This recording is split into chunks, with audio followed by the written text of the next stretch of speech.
आधीच्या सत्रामध्ये आपण संहार आणि संसरण या प्रकरणापर्यंत आलेलो आहोत। क्रमाने आपण पूर्वी प्रकरणाचा आढावा घेतलेला आहे। त्यानंतर अन्य व्यावृत्ती, युगधर्म, विद्यामार्ग आणि मागचे सलग 2 सत्र आपण संहार आणि संसरण या 2 प्रकरणावर श्रवण आणि चिंतन केलेलं आहे। आता संहार आणि संसरण या प्रकरणाशी आपण अवगत झालेलो आहोत की हा नेमका काय प्रकार आहे। ही सृष्टी आहे, या सृष्टीचा संहार होतो आणि या सृष्टीची रचना होते। संहार का होतो आणि रचना का होते हे आपण विषय बघितलेला आहे। सकळ जीवांचा उद्धार करण्यासाठी म्हणून या सृष्टीची रचना केल्या गेली आणि सकळ जीवांना ज्ञान दिल्यानंतर, जसं टप्प्याटप्प्याने सगळ्यांना ज्ञान दिले जात आहे, सगळ्यांना ज्ञान दिलं की त्यानंतर या सृष्टीचा पुन्हा संहार व्हावा अशी परमेश्वराची म्हणजे अव्यक्त मंत परमेश्वरांना प्रवृत्ती होत असते। अव्यक्त मंत परमेश्वराच्या प्रवृत्तीनेच या सृष्टीची रचना होते आणि त्यांनाच प्रवृत्ती होते जेव्हा केव्हा या सृष्टीमध्ये आलेल्या सर्व मनुष्य देहातील जीवांना जेव्हा ज्ञान दिलं जातं तेव्हा त्यांना परत संहार करण्याची प्रवृत्ती होते। परंतु इथे जेवढ्यांना ज्ञान दिलेलं आहे त्यांचं ज्ञान अजूनही तसंच आहे, ते काही पतित प्रमादीय झाले नाहीत। त्याच्यामुळे त्या ठिकाणी सृष्टीमध्ये जे व्यक्त परमेश्वर अवतार आहेत त्यांची अजून प्रवृत्ती नाही, कारण की अजून शेवटचा जीव जो आहे तो अजून उद्धारायचा बाकी आहे। शेवटचा एक जरी जीव असेल, तिथे नामाच्या 10 ठ्यामध्ये सांगितलेलं आहे, एक जरी ज्ञानिया वर्ते तरी सृष्टी संहाराकरिता समर्थ नव्हे। म्हणजे एक जरी ज्ञानी असेल, ज्ञानाची ताकद काय आहे, एक जरी ज्ञानी या सृष्टीमध्ये असेल तरीही या सृष्टीचा संहार होत नाही। तो जेव्हा ज्ञानिया उद्धरून जाईल त्यानंतर सृष्टीचा संहार होऊन जाईल। सृष्टी संहार होण्याची प्रवृत्ती आधीच होऊन जाते, परंतु शेवटचा जीव जोपर्यंत उद्धरल्या जात नाही किंवा प्रमादी होत नाही, पतित होत नाही, तोपर्यंत या सृष्टीचा संहार केला जात नाही। मग आता तिथे शंका दिल्या जाते की जे जीव परमेश्वराच्या ज्ञान मार्गाला अनुसरून प्राप्तीला गेले त्यांची व्यवस्था समजली, परंतु जे जीव ईश्वराच्या प्रवृत्तीला आद झाले नाहीत आणि प्रमादी झाले, दोषी झाले, त्यांच्यासाठी काय केलं जातं? मग काय करतात? परत सृष्टीचा संहार केला जातो आणि त्या जीवांना तमात नेल्या जातं आणि तमात नेल्यानंतर त्यांची जी दोष कीड आहे, प्रमाद कीड आहे, ती नासल्या जाते आणि त्यांना परत सृष्टीमध्ये कोरं करून आणल्या जातं। जसं खेळामध्ये असतं ना, आधी खेळामध्ये काही खेळाडू बाद होतात, मग तो खेळ संपतो, मग परत नवा खेळ सुरू करतात, त्याच्यामध्ये कोणी बाद नसतं, सर्व व्यवस्थित असतात, निर्बाध असतात सगळे। मग परत खेळ सुरू होतो, परत काही लोक बाद होतात वगैरे। तशा पद्धतीने इथे जे बाद झाले ते परत तमात जातात, तमातनं परत सृष्टी जेव्हा रचना होते तेव्हा सृष्टीमध्ये येतात। असं आपला प्रवास आपला चालू आहे अनंत सृष्टीपासून। आत्ता आपल्याला परत ज्ञान दिलं या सृष्टीमध्ये आणि आत्ता आपल्याला कुठला प्रवास करायचा आहे, परत तमात जायचं आहे की ईश्वर प्राप्तीला जायचं आहे, असा प्रवास नेमका काय करायचं आपल्याला ते आपल्याला आत्ता इथे निश्चित करायचं आहे। म्हणून हे आपण ज्ञान घेत असतो, म्हणून तुम्ही उपदेश घेतलेला आहे, म्हणून तुम्ही महानुभाव पंथात आलेले आहात, म्हणून तुम्ही ज्ञान घेत आहात आणि मग ज्ञानामध्ये तुम्हाला कळतं की अनुसरल्याचंच देव आहे। आपण इथे कितीही काही देव देव देव देव करत राहिलो तरी जोपर्यंत तुम्ही अनुसरण घेत नाही, म्हणजे वर्षभर भरपूर अभ्यास केला पण जोपर्यंत तुम्ही वार्षिक परीक्षा देत नाही तोपर्यंत पुढच्या वर्गात जाणार नाही। अभ्यास भरपूर केला आणि वार्षिक परीक्षाच नाही दिली तर पुढच्या वर्गात जाणार नाही। तसं आम्हाला अनुसरल्याशिवाय परमेश्वर होणार नाही। बाकी मग तुम्ही काही करा, किती पंचावतार करा आणि किती फळं व्हा आणि किती फुलं व्हा, काहीही करा, अख्खं जग डोक्यावर घ्या, परंतु जोपर्यंत अनुसरत नाही तोपर्यंत पुढचा प्रवास आपला निश्चित होत नाही. आणि म्हणून जे अनुसरले नाहीत ते पतित प्रमादी होतात आणि परत ते सृष्टी रचना संहार याच्यामध्ये ते अडकतात. परंतु ज्यांची ईश्वराच्या ठाई बुद्धी आहे, ईश्वराला जे अनुसरले त्यांची काय वाट ना, त्यांच्यासाठी पुढे परमेश्वर त्यांना प्राप्त होतात. हे अस्तिपरीमध्येही सांगितलेलं आहे आणि पुढच्या प्रकरणामध्ये पण ते सांगितलेलं आहे. उद्धरण प्रकरणामध्ये पण ते सांगितलेलं आहे. आचार प्रकरणात त्याची आचार प्रणाली सांगितलेली आहे की परमेश्वरापर्यंत कसं पोचायचं आपल्याला.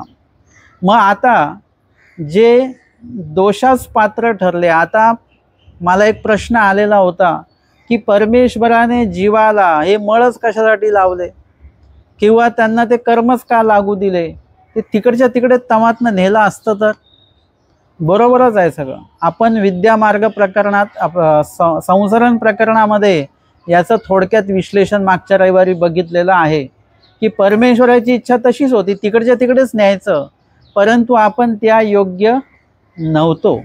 जसं आता आपण बाहेरून आलो, पावसातनं चिखलातनं आलो चालत, तुम्ही लगेच इथे येऊन बसू शकता का? नाही, तुम्हाला पाय धुवावे लागणार. तुमची किती इच्छा असेल पटकन यायचं आहे, आता मला यायला उशीर झाला म्हटलं पटकन वरती जाऊन, पण पाय थोडं चिखल आहे, नाही पाय धुतलेच पाहिजे. म्हणजे तेवढं आपल्याला काय करावं लागेल, ते जे काही मळीनत्व आहे, ती जे काही अविद्या नावे वस्तू आहे आपल्याला लागलेली, आपल्याकडे अधमती अधगती अधरती आहे, ते ऊर्ध्व केल्याशिवाय आणि ती अविद्या नासल्याशिवाय आपण ईश्वर प्राप्तीला जाऊ शकत नाही. किती तुम्ही म्हटले की आम्ही सरळ वार्षिक परीक्षा देऊ, नाही, त्याला घटक चाचणी आहे, सहामाही परीक्षा हे द्याव्याच लागतात. काही गोष्टी ज्या आहेत तुम्हाला इथे क्लीन कराव्या लागतात, त्याच्याशिवाय तुम्ही पुढे जाऊ शकत नाही. आणि म्हणून जेव्हा परमेश्वराला वाटलं की यांना आताच ज्ञान द्यावं, ज्ञानही दिलं. विना अर्जकत्वी मनुष्य देह मिळालं 32 लक्षणी, विना अर्जकत्वी ज्ञान मिळालं भूतभजन घडलेलं नसताना देखील, परंतु ते ज्ञान आपण ठेवलं नाही, ते दवडलं. म्हणजे आपली जीव स्वरूपामध्ये जोपर्यंत ऊर्ध्वगती होत नाही तोपर्यंत परमेश्वराने दिलेलं आपल्याला जे आहे ते आपण साठवून ठेवू शकत नाही. म्हणून आपल्याला योग्य व्हावं लागेल. योग्य होण्यासाठी परत सृष्टीमध्ये यावं लागेल. परमेश्वराचे विधिविधान जे आहेत ते विधिविधान तुम्हाला करावे लागतील. इत्यादी सर्व गोष्टी करून योग्य होणार, तेव्हाच आपण शाब्द ज्ञानाला पात्र होऊ, तेव्हाच आपण पुनःसंबंधाला पात्र होऊ, तेव्हाच आपण अप्रोक्ष ज्ञानाला पात्र होऊ, तेव्हाच आपण सामान्य ज्ञानाला पात्र होऊ आणि मग विशेष ज्ञानाला. परत विशेष ज्ञानामध्ये सुद्धा काही दोष आपल्याकडे आहेत, ते परत नासून ती अयोग्यता फेडून मग प्राप्तीला नेल्या जातं. म्हणजे विशेष ज्ञानापर्यंत आपल्या ठिकाणी अनेक अयोग्यता आहेत, ते परमेश्वराला त्या त्या ज्ञानामध्ये ते अयोग्यता नासावे लागतात. शाब्द ज्ञानामध्ये विशेष ज्ञानाची अयोग्यता नासता येत नाही. शाब्द ज्ञानात अप्रोक्ष सामान्य ज्ञानाची अयोग्यता नासता येत नाही. त्यासाठी अप्रोक्ष ज्ञानातच जावं लागतं, त्यासाठी सामान्य ज्ञानातच जावं लागतं, त्यासाठी विशेष ज्ञानातच जावं लागतं. आणि विशेष ज्ञानात गेल्यानंतर सुद्धा अनुभव ज्ञान नाही, म्हणजे परमेश्वराच्या आनंदाचा अनुभवच नाही आहे, त्यासाठी परमेश्वराच्या प्राप्तीतच जावं लागतं. म्हणजे इत्यादी जे काही कार्य आहेत ते आपल्याला करणं हे क्रमप्राप्त आहेत, क्रमाने ते परमेश्वर करवून घेतात. आणि म्हणून आत्ता जरी दिलं, जसं लहान मुलगा, आम्हाला मामाजी उदाहरण सांगायचे की लहान मुलगा आहे, तुम्हाला किती तो लाडका असेल, प्रिय असेल, परंतु जर का त्यांनी तुमच्याकडे जर का एखादी धारदार वस्तू मागितली, सुरी मागितली, तुम्ही द्याल का त्याच्याकडे? किती जवळचा असो तुमचा, किती आवडता असो, का नाही देणार? तो स्वतःला नुकसान करून घेईल त्याचं. म्हणजे वस्तू दिलेली आहे, मोठ्या व्यक्तीला दिली तो त्याचा उपयोग करेल काहीतरी, पण छोट्या मुलाला दिली तर तो अनुपयोग करेल.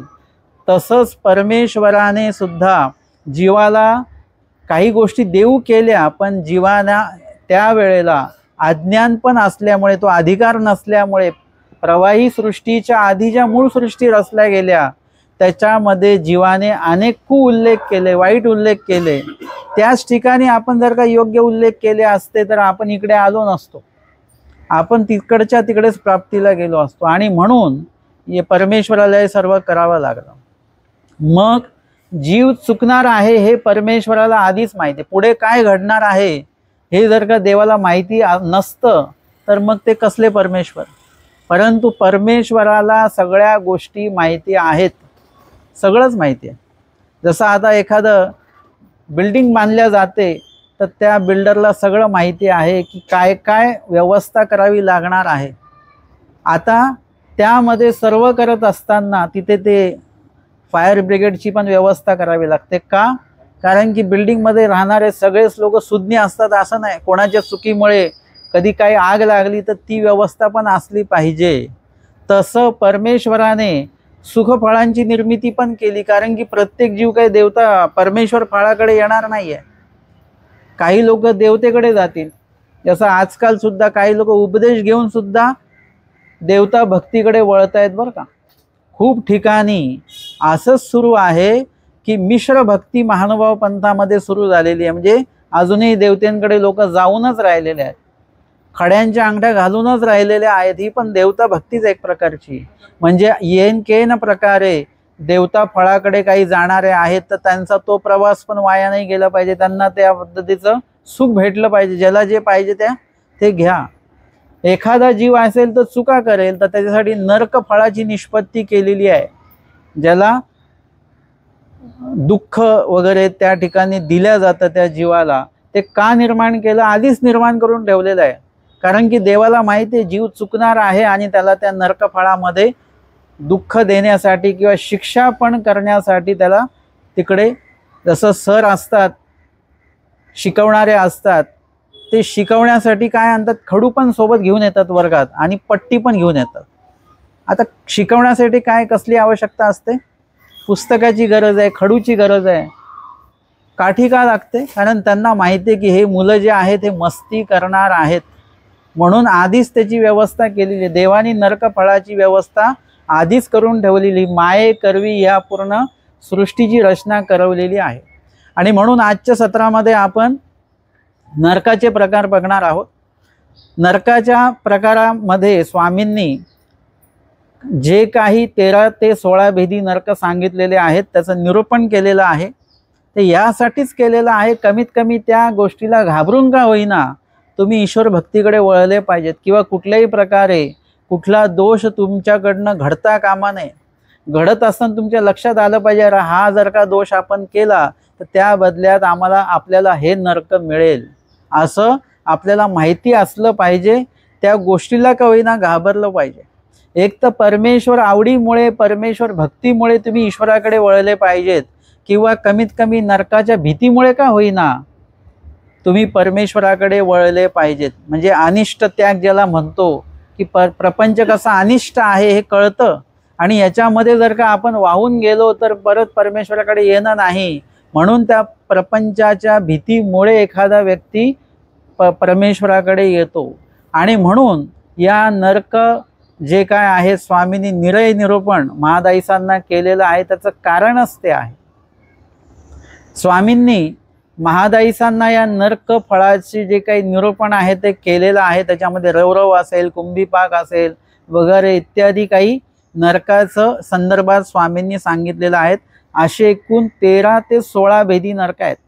म्हणताना 13 भेदीच नरक म्हटल्या जातात, पण त्या 13 भेदी नरकामध्ये चलद्रूप, स्थावर आणि नित्य नरक हे सुद्धा 3 नरक जे आहेत, मामाजींनी आम्हाला सांगितलं की 3 नरक सुद्धा याच्यामध्येच आपल्याला घ्यावे लागते, कारण ते सुद्धा दुःख फळच आहे. मग याच्यामध्ये पहिलं नरक कुठलं आहे ना? अंतिक आहे. अंतिक म्हणजे काय? अंतकाळी भोगायचं जे आहे ते. मग त्याच्यामध्ये अंतिकामध्ये 3 प्रकार येतात. आपल्याला सर्वांना हे अंतिक भोगावं लागतं, किंबहुना काही अंतिक आपण आता भोगत सुद्धा आहोत. पहिला अंतिक आहे संचारी अंतिक. संचारी अंतिक हे देहाच्या शेवटीच जीव गेल्यानंतर भोगावं लागतं. म्हणजे संचारी अंतिक कशाला म्हणतात? ज्याच्यामध्ये दुःखाचा संचार केला जातो आणि तो अंतकाळी केला जातो, म्हणून संचारी आणि अंतिक. संचारी अंतिक. मग हे दुःख कशामुळे होतं? तर आपल्याला हे देह कशामुळे मिळालेला आहे? आपण मागच्या जन्मामध्ये युक्त असताना, म्हणजे सर्व पिंडस्था कर्म निष्पत्तीच्या दृष्टीने आपण युक्त असताना दुसरा जो कर्म निष्पत्तीच्या दृष्टीने योग्य व्यक्ती आहे त्याला आपण पुण्य हेतूने भोजन घातलेलं आहे, आणि ते युक्त मनुष्याला जर का भोजन दिलं तर मनुष्य देहाचं फळ जे आहे ते आपल्याला मिळतं. मनुष्य कर्मफळामध्ये आपण येतो. आत्ता आपण या मनुष्य देहामध्ये आहोत. काही लोक म्हणतात किती लाख योनी फिरून येतात म्हणे, 84 लाख नरक कर्मफळ फिरून आल्यानंतर एकदा मनुष्य देह मिळतं, असं काही लोक बोलतात बरं का. पण हे चुकीचं आहे. म्हणजे आता आपण इथून गेलो की 84 लाख वर्ष परत किंवा 84 लाख नरक फळात जाऊन मग इकडे येणार परत, असं नाही. आपण एकाच दिवशी जर का 5 लोकांना जेवू घातलं तर आपल्याला 5 किंवा एकाच वेळेला 5 जण जेवले तर 5 मनुष्य देह आपल्याला क्रमाने सुद्धा मिळू शकतात, किंवा एखादं नरकफळ मध्ये येईल आणि नंतर त्याच्यानंतर परत एखादं मनुष्य देह मिळू शकतं. असं एका टप्प्यामध्ये आपण कितीही मनुष्य देह जोडू शकतो आणि कितीही वेळा आपल्याला मनुष्य देहाचं कर्मफळ जे आहे ते निष्पन्न होऊ शकतं. आता हे मनुष्य देह निष्पन्न होत असताना तुम्ही त्यांना भोजन घालणं हे आवश्यक आहे. भोजन दिल्याशिवाय आपल्याला मनुष्य देह मिळत नाही, आणि अन्नदान उत्तम त्यासाठी आहे बरं का. आता आपण असं ना की आम्ही कोणाकडे गेलो की ते म्हणतात बाबा काहीतरी घ्या, मग मी सांगतो की आम्ही जेवून आलेलो आहोत, नाही काहीतरी घ्या, आपण इथपर्यंत जेवून आलो नाही, एवढंसं दूध तरी घ्या, नाही तर चहा तरी घ्या, नाही तर फळ तरी खा. का बरं, तर आम्हाला काहीतरी गोमटं लागलं पाहिजे. असं जर का जेवण खावण करून आलेल्या व्यक्तीला तुम्ही जर का जबरदस्ती काही खाऊ घातलं तर तुम्हाला गोमटं लागत नाही. मी लिहून देतो, तुम्हाला लागेल तो ओकटच लागेल, कारण की तुमच्या जबरदस्तीमुळे त्यांना काहीतरी खावं प्यावं लागलं आणि त्याच्यामुळे काय होतं, तुम्ही स्वतः असं इथपर्यंत जेवा, तुम्हालाही साधू व्हायचंय पुढे जाऊन, तर तुम्हाला ही सवय करावी लागेल. आता इथपर्यंत जेवा आणि परत दूध घ्या, चहा घ्या, शरबत घ्या, काय होईल तुम्हाला, ॲसिडिटी वाढते, अजीर्ण होतं आहे, फूड पॉयझन होऊ शकतं, काही होऊ शकतं तुम्हाला. तोच त्रास साधूंना देखील होतो. आणि आपण म्हणतो नाही अन्नदान उत्तम सांगितले म्हणून खा. अन्नदान उत्तम याच्यासाठी नाही आहे. अन्नदान उत्तम का आहे, आपण संसरण प्रकरणामध्ये सुद्धा हा विषय बघितला की स्वामींनी त्याचं उत्तर दिलेलं आहे. आपल्याला देवाने सांगितलं अर्थ तो प्रकरण वशे, कुठलाही वचनाचा अर्थ लीळेमध्ये बघा, लीळेत काय सांगितलेलं आहे. त्या लीळेत त्यांनी विचारलं अन्नदान उत्तम का बरं, ना स्वामी सांगतात ना अन्नदान उत्तम यासाठी आहे कारण की ते मनुष्यत्वाते साधी. सर्व कर्मफळांमध्ये उत्तम कर्मफळ मनुष्य देह आहे, आणि त्या मनुष्य देहाची कर्मफळाची निष्पत्ती जी आहे ते अन्नदानामुळे घडते, म्हणून अन्नदान उत्तम. आलं लक्षात, अन्नदान का उत्तम. आता तुम्ही जर का जबरदस्ती अन्नदान केलं तर त्या समोरच्या मनुष्याला त्रास होणार आहे, हे पण लक्षात घ्या.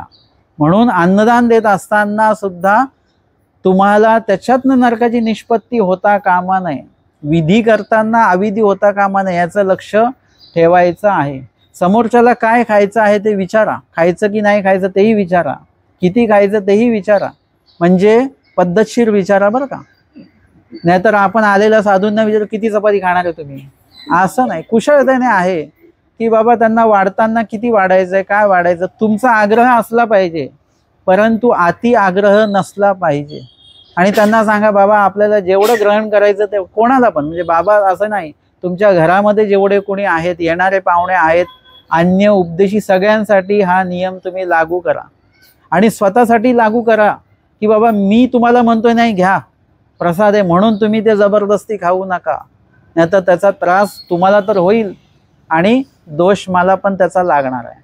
म्हणून अशा प्रकारे आपण जेव्हा अन्नदान समोरच्याला खाऊ घालतो पुण्य हेतूने, आणि त्यानंतर मनुष्य देहाचा लेप आपल्याला लागतो, आणि ज्या मनुष्याला ज्या युगामध्ये ज्या मनुष्याला तुम्ही ते खाऊ घातलेलं आहे, आता आपण कलियुगात जन्मलो म्हणजे आपण कधीतरी कलियुगातल्या माणसाला भोजन दिलेलं आहे, म्हणून कर्म कलियुगाच्या या लेपाची निष्पत्ती झाली. किती वर्ष आयुष्य आहे आपलं, 100 वर्ष आयुष्य.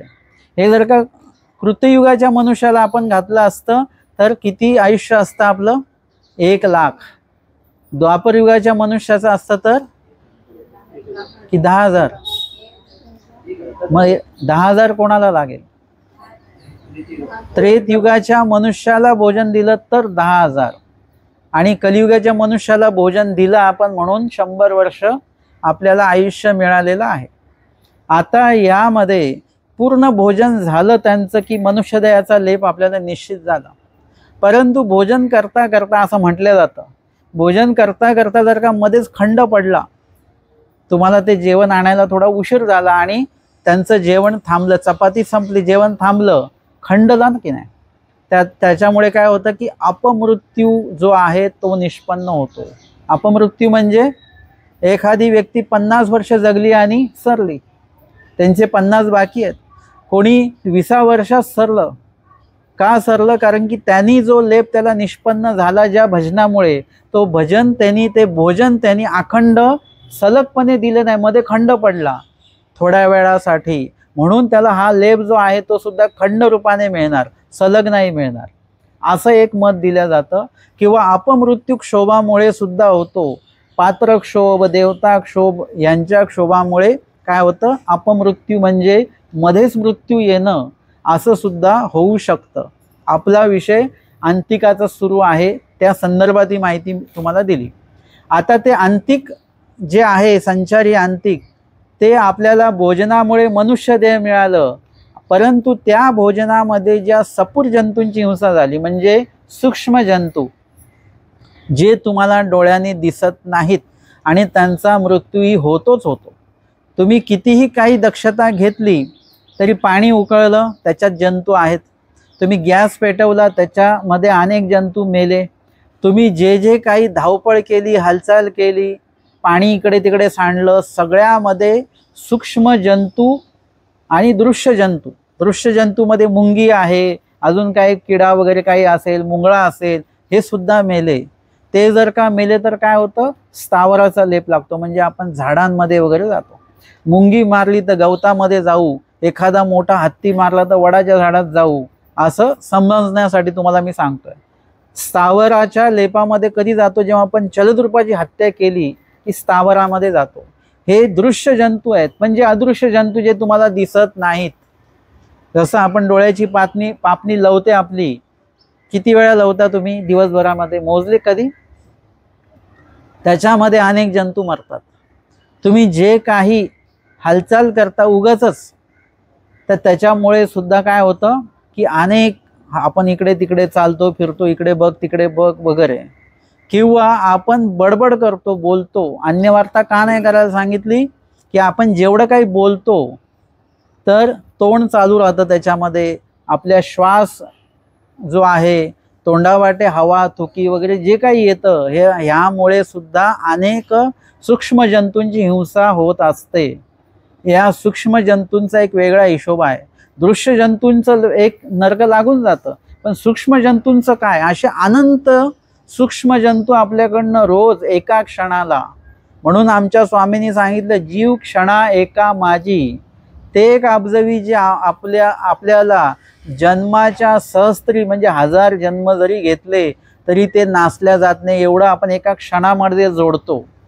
आणि म्हणून इथे भोजन घालत असताना, ज्या भोजनामुळे तुम्हाला मनुष्य देह मिळालेला आहे, ते भोजन तुम्ही जेव्हा बनवत असता आणि ते भोजन तुम्ही त्यांना वाढत असता, त्यावेळी जेवढी काही सूक्ष्म जंतूंची हिंसा होते त्या भोजना संबंधित ते सर्व सूक्ष्म जंतूंच्या हिंसेचं एक वेगळं दुःख तयार होतं.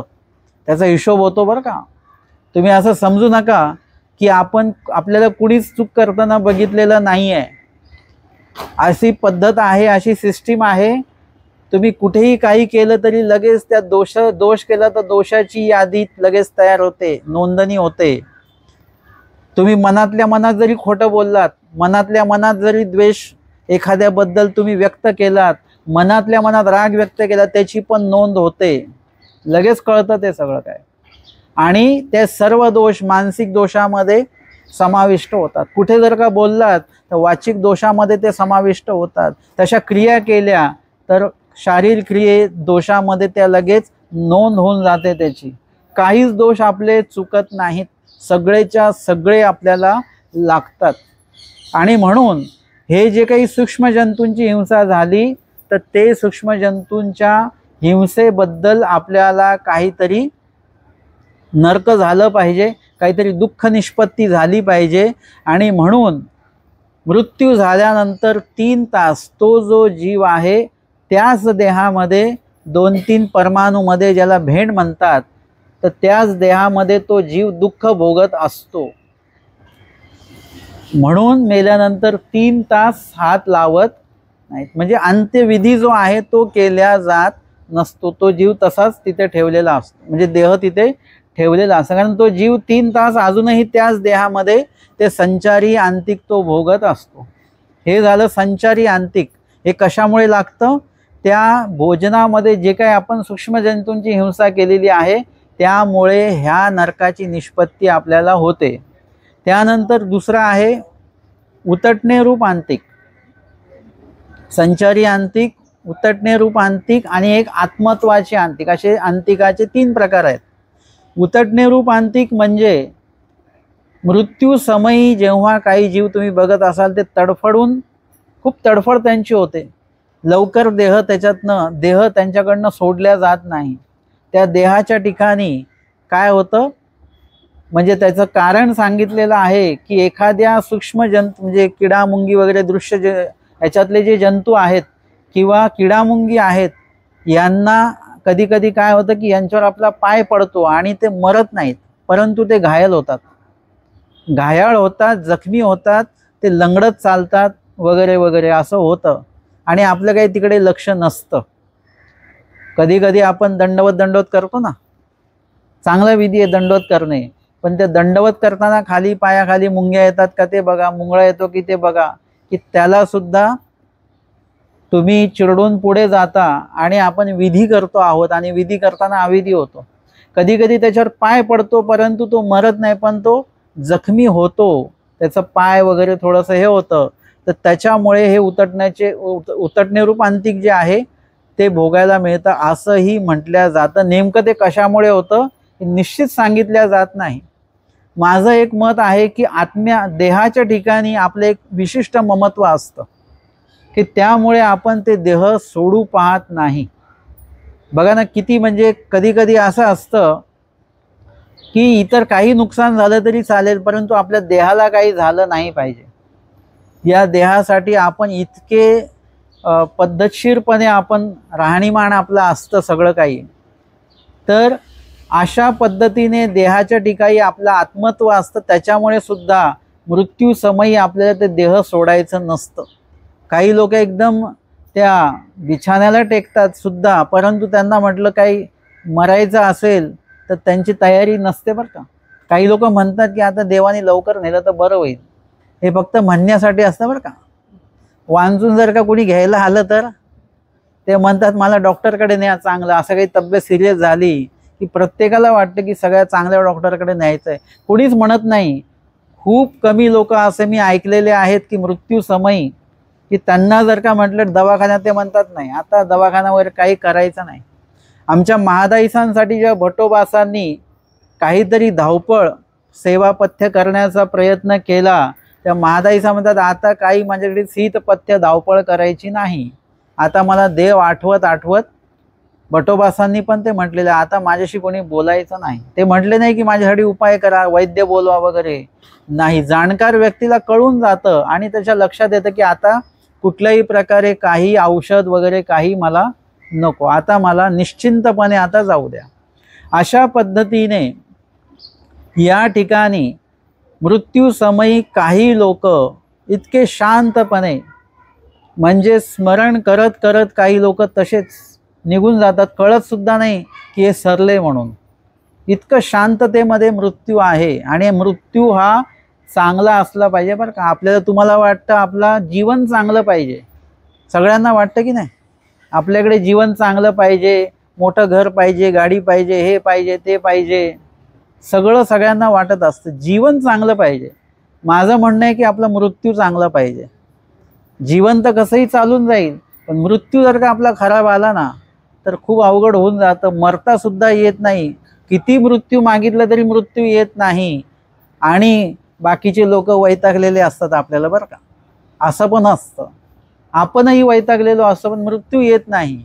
म्हणून जर का तुम्हाला मृत्यू चांगला पाहिजे तर तुम्हाला जन्मसुद्धा चांगल्या पद्धतीने व्यतीत करावा लागेल. चांगल्या पद्धतीने म्हणजे भरपूर काय काय खायचं आवडेल ते, भरपूर दागिने घालायचे, चांगले कपडे घालायचे, फिरायला जायचं नाही. तुम्हाला अध्यात्म तुमच्यामध्ये आणावं लागेल, समाधानी आयुष्य जगावं लागेल, सगळ्या गोष्टीतनं ममत्व काढून घ्यावं लागेल आणि तुमचं मीपणा जो आहे, अहमभाव जो आहे तो काढून घ्या. तुम्ही एक दिवसासाठी फक्त हा प्रयोग करा. तुम्ही कितीतरी शांततेमध्ये राहता. एक दिवस मोबाईल स्विच ऑफ ठेवून बघा तुम्ही, इतकं बरं वाटेल ना तुम्हाला, खूप शांतता वाटेल. अशाच पद्धतीने एक एक गोष्टी स्विच ऑफ करा. आपल्यातला अहमपणा स्विच ऑफ करा. कधीतरी आपण सतत त्याला चार्जिंग करतोय त्या गोष्टींना, तर या गोष्टींपासून एकदा तुम्ही दूर राहा, शांतता निर्माण होईल. आणि अध्यात्मामध्येच ही शांतता आहे, बाकी कशामध्ये नाही आहे. आणि म्हणून ही आध्यात्मिक शांतता निळभट्ट भांडारेकरांना भेटली म्हणून तर ते एवढं मोठं घर सोडून निघाले, लगेच निघालेले आहेत. आणि म्हणूनच देहरूपी घर सोडायला सुद्धा लगेच ते तयार झाले, कारण की त्यांचं आध्यात्मिक समाधान त्यांना प्राप्त झालेलं होतं की आता अजून काही बघायचं शिल्लक राहिलेलं नाही आहे. या वेळेला देवाचं श्रीमुख बघता बघता आपल्याला मृत्यू आला, याच्यापेक्षा अजून काही मोठं मरण नाही. हेच महत्त्वाचं आहे. इतका चांगला मृत्यू असला पाहिजे, डांगरेशांसारखा असला पाहिजे, महादाईसांसारखा, भट्टोबासांसारखा, माहीमभट्टांसारखा, नाथोबासांसारखा असा मृत्यू आपला असला पाहिजे. अर्थात त्यांचा तो मृत्यू नाहीच आहे, त्यांचं ते देवदर्शन आहे. आणि म्हणून शेवटच्या काळामध्ये खूप लोकांची अशी तडफड होत असते. देहातनं बाहेर पडत असताना तो जो काही आत्मा आहे देहाच्या संदोपसंधी असा व्यापलेला आहे, बरं का. म्हणजे इथपासून तर ते जे काही तुमची पायाची बोटं आहेत, त्याची जी टोकं आहेत समोरची अशी, इथपर्यंत आपला आत्मा व्यापलेला आहे. आणि तिथून तो आता आत्मा काढायचा आहे. आता तो काढताना तिथून निघायचं नाही आहे आपल्याला, आणि देवतेला मात्र काढायचं आहे, कारण की शेवटची वेळ जवळ आलेली आहे. आणि मग ते दुःख होत असतं. जसं उदाहरण दिलं की एखादी वेल असते, ती एखाद्या मोठ्या झाडाच्या आधाराने काय होत असते, वर जाते. आता त्या वेलीला जर तुम्ही ओढाल, हा प्रयोग कधी करू नका बरं का, कारण की त्याच्यामध्ये वेलीला दुःख होत असतं. म्हणून तो प्रयोग करू नका. तुम्ही जर का वासनिक असाल तर, आणि वासनिक नसाल तर विड्यासाठी पानं तोडू शकता, तुम्ही फुलं तोडू शकता. पण तुम्ही जर का वासनिक असाल तर त्या झाडाला दुःख देऊ नका, त्या पानाला दुःख देऊ नका, त्या फुलांना दुःख देऊ नका. काही फुलं बिलं तोडून काही होणार नाही, पानं तोडून काही होणार नाही. नामस्मरण करा, नामस्मरणाने देव होणार आहे तुम्हाला. अयोग्यता जर का तुम्हाला लागू द्यायची नसेल तर आत्तापासून ती सुरुवात करायची. तुम्ही वासनिकात ग्रस्तात म्हणून तुम्हाला दोष लागत नाही अशातला भाग नाही. म्हणून त्या ठिकाणी त्या वेलीचं जे काही तंतू असतात ना, असे बघितले तुम्ही कधी, झाडाला असे ते गुंडाळत ती वर जात असते. आता तुम्ही जेव्हा ती जर का वेल ओढली तर काय होतं, ती तट अशी तुटते, लगेच नाही तुटत. त्याला थोडा तुम्हाला ताकद लावावी लागते. ते तंतू किती मजबूत आहेत तेवढी ताकद तुम्हाला लावावी लागते. ते एकदम नाजूक असतील तर जास्त ताकद नाही, परंतु मजबूत असतील तर थोडी जास्त ताकद लावावी लागेल. तुम्हाला आवाज सुद्धा येईल. म्हणजे ती वेलीने काय केलं, त्या झाडाला असं काय केलं, आत्मत्व लावून ठेवलं की तिथून ते निघायला तयार नाही आणि आपण काढायला बघतो आहोत. मग त्या वेलीला त्रास होतो त्याचा. तशा पद्धतीने उतटणे रूप अंतिकामध्ये असंच होतं की त्या देहामध्ये तो आत्मा व्यापलेला आहे, तिथून निघताना तो निघायला बघत नाही आणि देवता तिथून त्याला काढते. आणि त्या वेळेला मग तिथून ते निघताना त्या जीवाला दुःख होत असतं. अशा प्रकारे ते उतटणे रूप अंतिक आहे. आणि शेवटचं कुठलं आहे, आत्मत्वाचे अंतिक. जड चेतन पदार्थांच्या ठिकाणी जे आपण आत्मत्व ठेवतो, संचारी अंतिक शेवटीच होतं फक्त. उतटणे रूप अंतिक सुद्धा शेवटी होणार. आणि जे काही शेवटचं सांगितलेलं आहे ते आत्मत्वाचे अंतिक, जेवढ्या ठिकाणी तुमचं ममत्व आहे, तुमचं जेवढं घर मोठं तेवढं आत्मत्वाचे अंतिक अधिक.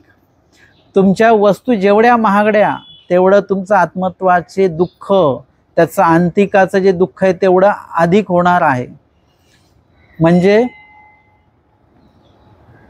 आमच्या मंदिरात एक मुलगा आलेला होता, तो बसले, तो सारखा सारखा बाहेर बघत. म्हटलं काय झालं, कोणी आहे का बाहेर असं?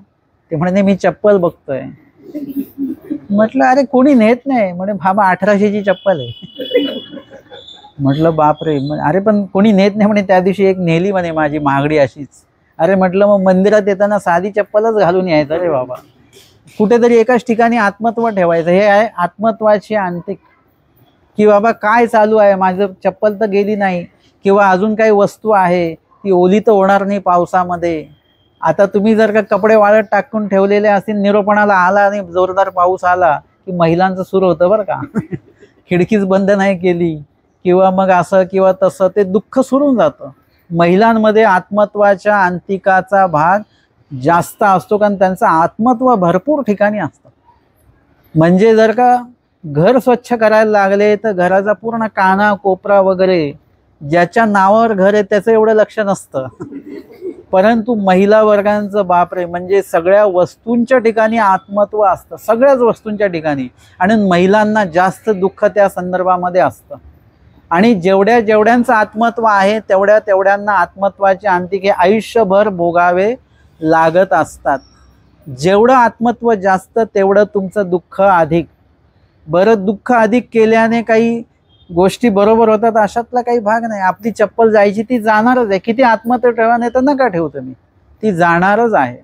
म्हणून कुठल्याही गोष्टीच्या ठिकाणी अलंकार, कपडे काही का असेना, त्याच्या ठिकाणी आत्मत्व जे आहे ते अधिक प्रमाणामध्ये ठेवू नका. त्याचं जतन करा त्या वस्तू पदार्थांचं, पण त्याच्यात आत्मत्व जेवढं ठेवाल तेवढं तुम्हाला दुःख अधिक होणार आहे. आणि एखाद्याचं आत्मत्व नसेल, असे मी काही लोक बघितले, त्यांना म्हटलं अहो असं असं झालं, काही हरकत नाही, जाऊ दे, तुमची चप्पल गेली काय हरकत नाही.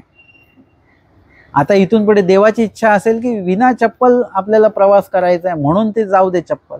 किंवा ज्याला कोणाला पाहिजे असेल, बिचाराला गरज त्याला होती जास्त, असं म्हणून सुद्धा, म्हणजे क्षुल्लक गोष्ट आहे, पण त्याहीपेक्षा मोठा नुकसान काही झालं तरी सुद्धा त्यांना त्याच्याबद्दल दुःख नसतं. त्यांना वाटतं काही हरकत नाही. म्हणजे त्यांना आत्मत्वाचं अंतिक कमी असतं. आणि आपल्यालाच दुःख असतं. कधी कधी आपल्याला दुसऱ्याची वस्तू गेली तरी आपल्यालाच दुःख असतं. म्हणजे आपलं आत्मत्व आपल्यातही आहे आणि दुसऱ्याच्या वस्तूत सुद्धा आहे. तर तसं असता कामा नये. हे अंतिकाचे 3 प्रकार झाले.